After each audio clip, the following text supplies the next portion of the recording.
88.3 The Saint, WVCR, and this is The Middle Ground. I'm Jack Kelly. Just Tony. And Johan Matthews. We're here to bring you some more middle ground knowledge on this Saturday morning. Yeah. So, we came loaded with a couple topics. We're going to dive deep, talk long and hard, and that is not anything but we're talking about what we're going to talk about. There's nothing more to that. Don't read into what I just said. Nothing good. Absolutely not. Do not do that. So, obviously, first thing we want to talk about, Russia. Russia. Kind of a big deal right now, all over the news. Sort of a big deal. Yeah. You know, going into Crimea, or not going into Crimea. Kind of going into Crimea. Going into Crimea, but then denying that they're there. Yeah. You know, just a bunch of Russian troops speaking Russian, acting Russian, being Russian, but they're not Russian troops, And apparently. Putin is outright saying, we're not in Russia. We're not in Crimea. Yeah, it's kind of ridiculous. It's interesting. Like, that's just a lose-lose situation for him, too. It is a lose-lose situation. It's either he doesn't have control of his troops, or he lied. But then I heard today also, apparently Crimea, their parliament, I guess they're a parliamentary setup, they said they'd like to vote for themselves to join the Russian Federation. Really? Yeah, so they said, we want to decide our own future, I think was the quote. So they're maybe not interested in sticking around with the Ukraine. I know they were originally part of Russia back in the old days. I don't know what days those are, but the days of old. They were originally part of Russia before they became part of Ukraine. So I did not know that. Neither did I. That's what. So Russia kind of has a stake in it. Like, maybe they feel they do because it used to be their land, but it's not anymore. I don't know. That's not part of the general conversation. No, not at all. It's funny because we were talking about Russia last week and how they weren't getting maybe enough coverage, and they just proved us wrong. Well, the Winter Olympics aren't nearly as exciting as an invasion. I mean, like, invasion, that's good TV. That's good news. Okay. Well, it's bad news, but it's good for the news. Okay. He definitely did kind of wipe out all that goodwill he got from the Winter Olympics. Oh yeah, and basically immediately. Yeah, he looked really good earlier too when he did that New York Times article about Syria and us. Oh yeah, and he was just like, "Oh, you're gonna invade, do this and that and the other thing, and that's bad," and that's all gone now because he's. They say people play chess and checkers, like, oh, he's playing chess and I'm playing checkers. I think Putin's kind of playing like chess, checkers, and Parcheesi all on the same board. Like, my man does not really know what's happening, I don't think. He's not a fan of board games. And I sure hope he's not listening to WVCR 88.3 The Saint, Loudonville, because I'll be in trouble because Putin's a lot more powerful than I am. Yeah. You don't think you give yourself enough credit, Jack. Thank you. I appreciate that. But, so we were saying last night when we were preparing for this show that the problem is a lot of people don't actually know where Crimea is. It's part of Ukraine. It's a little sea town in the bottom there, sandwiched in between the bottom of Ukraine and Russia. And we were kind of thinking about that in a larger context and how it kind of goes back to a little bit of the problem with the U.S. education system. Yeah, it's really interesting. Like, if you go abroad, like, everyone abroad knows stuff about, like, the American government system, like the American Constitution, the Bill of Rights, and all that stuff. I couldn't tell you anything about the British government or the French government or the German government. Like, Same. we're just not taught that. We're taught about our system. I've been talking to a friend in India a couple days ago, and she mentioned she was learning the American Bill of Rights, and I asked why. She said, I don't know, I learned the French and English ones as well. And I was like, wow, it seems like your college is way more inclusive than the one that I went to, which was just like, hey, we're 200 years old, but we're the best there is. Yeah, let's just study only the most important of countries, which is obviously us. Johan, you're not originally from the States. No, I'm not. What do you think? While I was in St. Vincent growing up, we definitely studied other cultures, and coming to America, it was pretty much a joke when I was in school, and just the limit of what they covered. So coming to opinion. America a joke, or coming to America?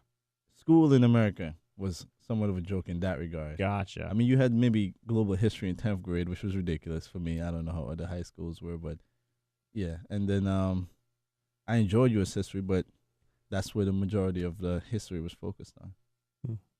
Interesting. And now they're talking about using, the Common Core curriculum to bring together an education system that is like fair and balanced throughout the entire country. I was reading today 45 states have adopted it. And you went to a thing on it yesterday. Yes, there was the community forum here at Siena, and when we discussed the Common Core, they discussed how it's incorporation of national standards. And it's actually taken from international standards of what these kids should know according to that grade level. So it's taken from all over the world, not only the nation actually, but it's more of an alignment of what they should know. It's not a specific guide to implement or assess. It's just an overall structure, overarchingly guiding people on what they should know or should be able to be tested on. So there's benchmarks, right? Like what that's what you're apparently supposed to know at that age and grade. Yeah. There's opposition and people are pro Common Core. But I read into it a little bit today, and I found an interesting article. I guess there's some lady who's very vociferously against it, and she was saying that it focuses too much to the middle person, the middle ground, if you will, but doesn't focus enough on struggling students or excelling students, and it just kind of flattens everyone into the same education standard, which is definitely a problem. I always thought that was a problem with like the FCATs where I was in Florida, standardized tests. Well, I mean, I don't know too much about the Common Core thing. Honestly, I just haven't read too much up on it. But I feel like there's still going to be accelerated programs, within that. So you have the middle ground where majority of the, kids will be. But then you also will still have the accelerated programs for the special students. And then, of course, the, learning disabled programs as well for those who are learning disabled. Like, I don't feel like that's going to go away just because we have a Common Core system. I mean, then again, I could be wrong. I'm not too familiar with the. What's interesting about all this is that prior to this type of conversation on the Common Core, the middle ground kids were the ones who were ignored and neglected. You always had the kids who were streamlined into IP and AR classes, and then you had the kids who were consistently placed in low achieving classes or vocational classes or whatever the case may be. And the middle ground kids were always let go. They just had nothing to do. They had an after school program perhaps. But the AP kids, they knew they were going to college. It was just, which college am I going to? Lower end kids, they know they weren't going to college. It was maybe, do I want to trade or do I want to learn a couple tricks? Whatever the case may be. But the middle ground kids were left behind. I'm going to go ahead and point this out. I love the fact that we're continuing to say the middle ground in this conversation. Similarly. It wasn't even planned. It was not planned. And you are listening to the middle ground on WVCR 88.3 The Saint. Yep. Yeah. We're required to let you guys know that. Yes. Just so you know. But I mean, it's all interesting how much a conversation needs to be had in each of these topics. I remember when I was in school and they always said they were, teaching to the lowest common denominator. So now they're teaching to the middlest common denominator. And I would say I knew what that common denominator was, but I didn't have Common Core. So I don't know what the mean is of this conversation. I'm struggling here. I need that math Common Core to give me some percentages. Yeah. I mean, from what I saw about Common Core, it seems as though people who were against it were against the school to work model, where like we're teaching this focused material. It's really in depth, supposedly. One question I do have is that because again I don't know too much about the Common Core thing. Maybe you know this. Does it have a large focus on math and science, or is it still all encompassing history, math, science, reading, writing? The whole shebang. Right now, they're implementing it on maths and English, and eventually it's going to expand into almost all aspects of education, which is what people are afraid of. Federal government's in my classroom telling me, God didn't create me. States' rights. The monkey did. So whatever the case is. But they started small, and that's what people are fearful of, I think. Speaking of states' rights and federal government, did you guys see that farm bill that got passed? Oh, yeah, absolutely. Yeah. It did get passed, right? Yeah, he signed it a little earlier. Was it $8 billion in cuts for aid plans? Yeah, food stamps were cut by, pretty sure it was around $8 billion. A lot of money. Is, always a good thing to cut food stamps, People don't need to eat. People don't need to eat. No, but what it did actually is not so bad. Because a lot of people don't understand. It's like, oh, it's $8 billion from food stamps, which is true. But the way they did it is a lot of states who then give food stamps to their citizens of their state, they do it on based on how much income you have. And the income is also based on how much you pay in rent and how much you pay for heat. And what a lot of states do, including New York, is if you are getting heating assistance, that's not counted as part of your income, although it's kind of supposed to be because you're not actually paying for heat because the heat is being paid for. So it should be counted as part of your, it shouldn't subtract your heating bill because you're not paying for it.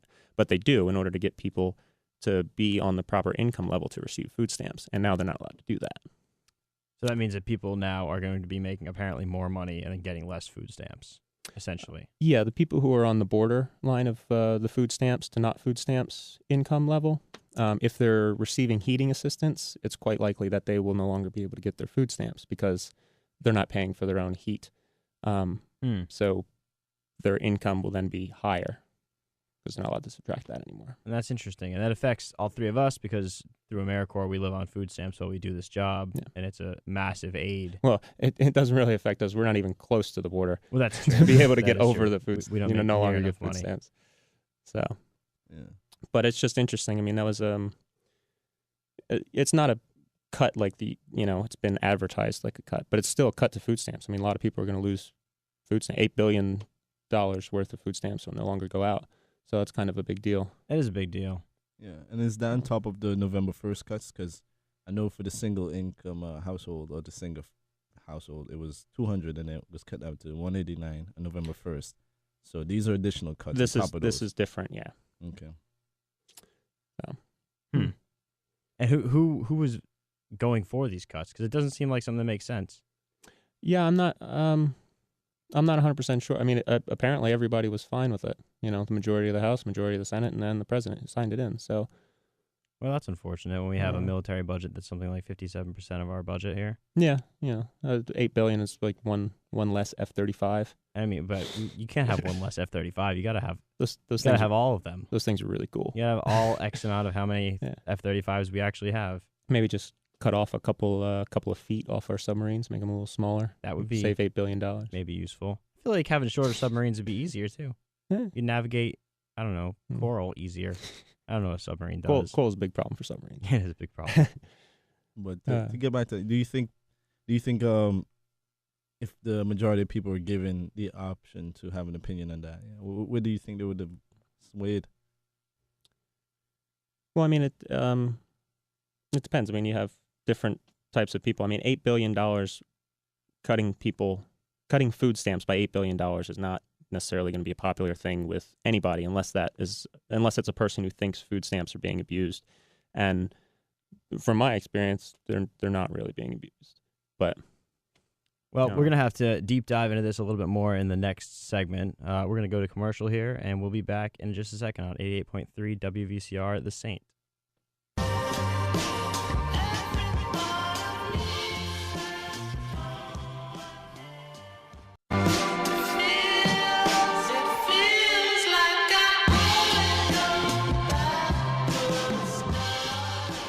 Welcome back to the middle ground on WVCR 88.3 The Saint.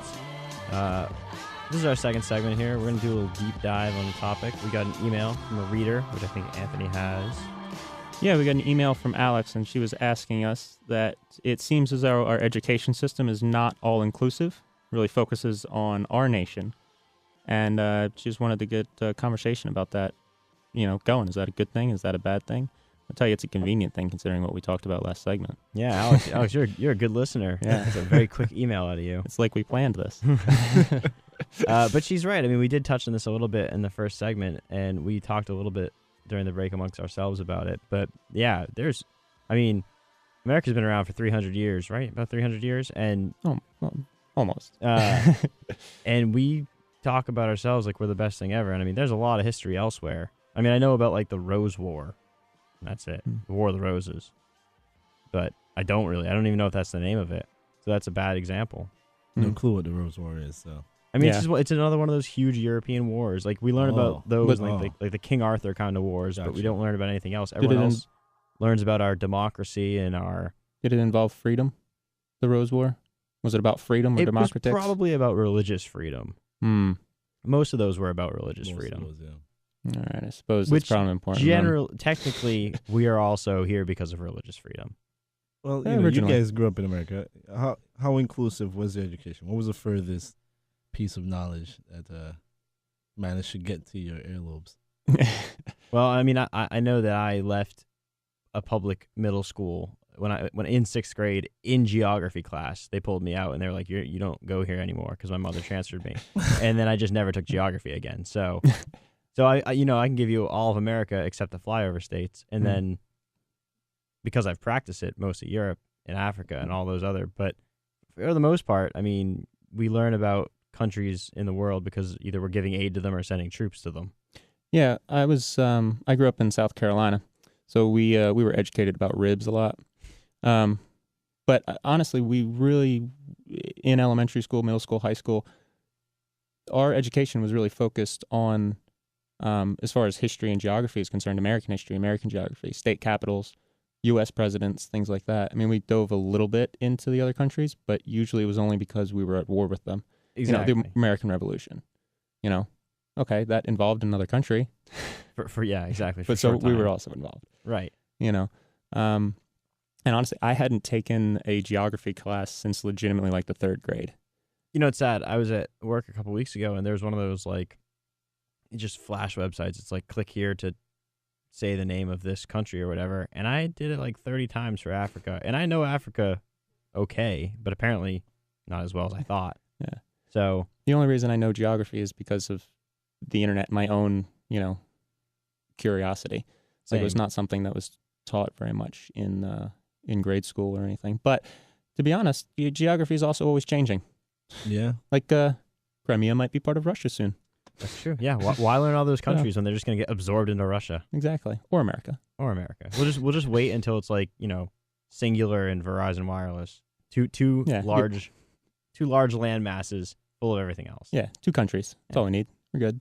I mean, it's interesting. I think I saw a post a while ago, and it was talking about how the current map is distorted, and countries appear larger than they are to give the impression of power of these countries. Really? Yeah.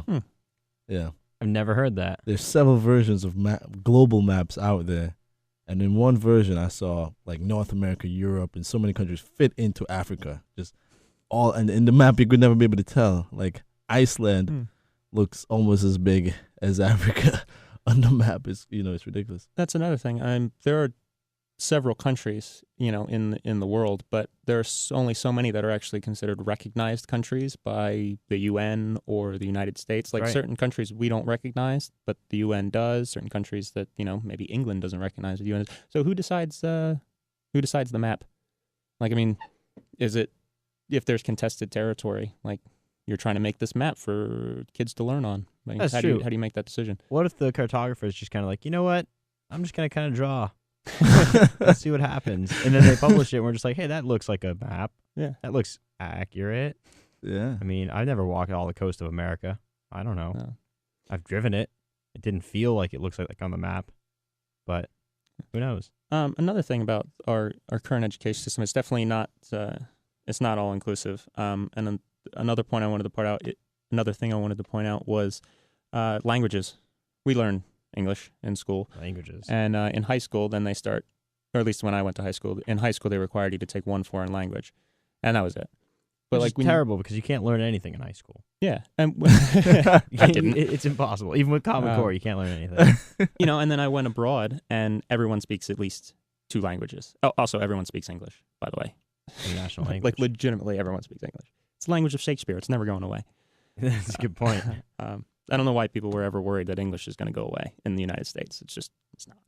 But it's interesting that pretty much legitimately everyone in a foreign country knows more than just one language. And it's tough once you learn English to pick up another language because our language is so weird than the Romance languages that you don't, we put adjectives before nouns rather than after them. I before E, except after C, and other occasions. Every other word. Yeah. And it's also weird because we incorporate words from other languages and we use them without knowledge, like sushi. People sushi, kindergarten, kindergarten, yeah, all types of words. I heard a really interesting thing the other day that people in the north are more likely to call malls like a strip mall, and people in the south are more likely to call a strip mall like a plaza. And I call everything a plaza, being from Florida. I'm from South Carolina. I mostly call things malls. Weird. Yeah. Weird. Or outlets, if they're outlets, obviously. Maybe it's just the south has been, I guess, changed with a little Spanish influence down there. Well, to be fair, I was also transplanted to the South. Both my parents are from Philadelphia, so. Well, there you go. You're a mall person. Yeah. Learned it. I picked it up from them, I suppose. So, Johan, you originally learned a different language, right? No, I mean, I learned Creole English, which is Okay. very different from, American English. Quite different. Not Which is- nearly as good. I would American argue that English it's is almost American. better. I don't know. It's interesting because I grew up considering the English I spoke broken English, and that's linguistically inaccurate. It's its own variation of English, and that mentality comes down from the type of behavior that we're talking about. This non-inclusive type of attitude towards languages or other non-American or non-superpowered languages or ideas, But when I was educated, I realized it's just a variation of English. And then were you taught French in school? Yes.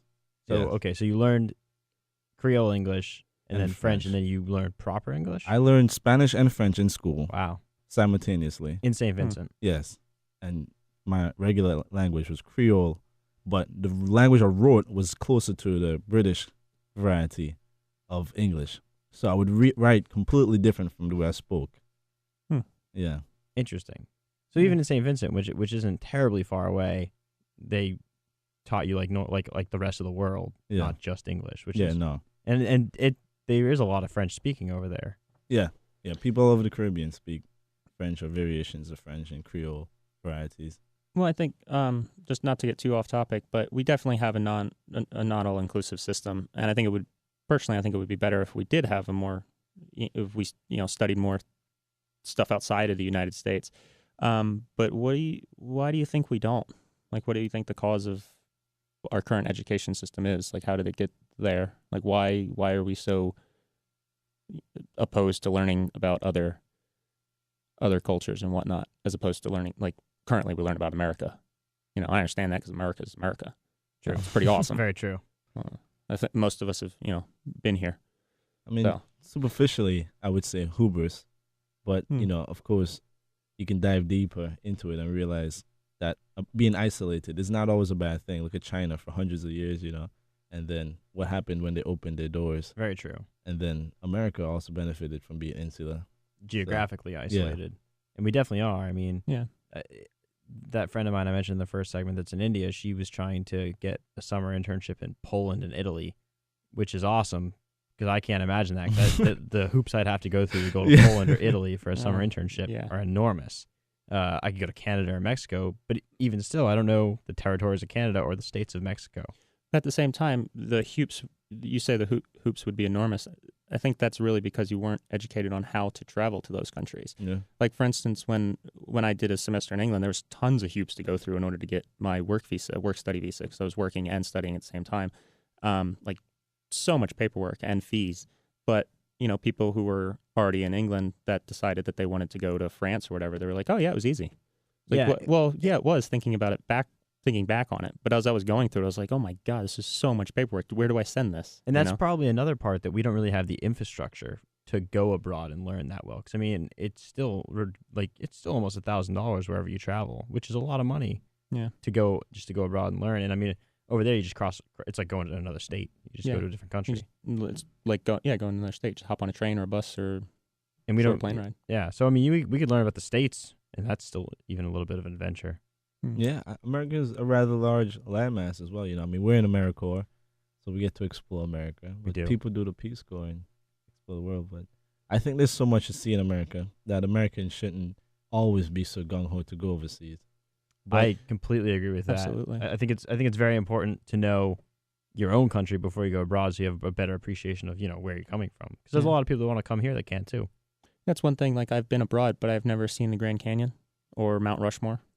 I mean, I've seen, like, New York and Florida and lots of places in the United States. But those are two big things that I should probably go see. I talked to a couple people in upstate New York that are just like, yeah, no, I haven't left upstate New York. I haven't gone places. There's so much to see. Yeah, why haven't you gone places? There's so much to do in this country. I can't get enough going places here. I talked to a friend in Ireland, and she said that she didn't really explore Ireland. And Oh, Ireland's small. It's like the size of New York. it's like 2 hours across on it. It's Then tiny. it's smaller than New You York. could go everywhere. And I mean, maybe that's just an American ideal to kind of explore the land you have. Yeah. Because I've always felt that. I don't know. who knows? I mean, we explore the benefits of being insular. People haven't explored America. There's a benefit to that. True. And then we want to go broad sometimes. We want to go overseas. Does the infrastructure exist? Should it exist? Who knows? I saw that Ryanair, which is that budget line in Europe, is talking about doing $10, £10 flights from New York to London. Really? Yeah, Wow. which is That definitely is- for now a marketing thing, a marketing stunt. But Yeah, I don't know how that would possibly be feasible. but that would open up the lines. Maybe they'll have everybody stand for the whole 8-hour flight. They so they can probably fit enough will. people on there. They'll give you a little cup of water Yeah, and make you stand. Yeah. but for $10, man. And pedal. I would do it. Uh, And pedal the I plane. mean, I over. guess you can't be too angry if you plummet into the ocean for a $10 flight. But- I think you can be a little angry. That would be in sum about $300 worth Hmm. of plane tickets. I don't know if Yeah. I'd be all right with that. I mean, if I plummet in the ocean, I mean, you could have paid me to plummet in the ocean. I'm still gonna be a little mad You about probably it. have to pay Ryanair to get on their rafts. Yeah. Pay them to get on the Extra rafts. fee for the raft. Pay on them to get a life jacket on. Extra Uh, fee for everything. Anyway, Hmm. we're out of time, boys. Oh, really? Here we are. Oh, So went fast. you've been listening to The Middle Ground on 88.3 The Saint WVCR, and join us next week. We'll be treading the middle ground here, and hope you enjoyed it. I'm Jack. Still Tony. Johan Matthews. Have a great weekend, everybody.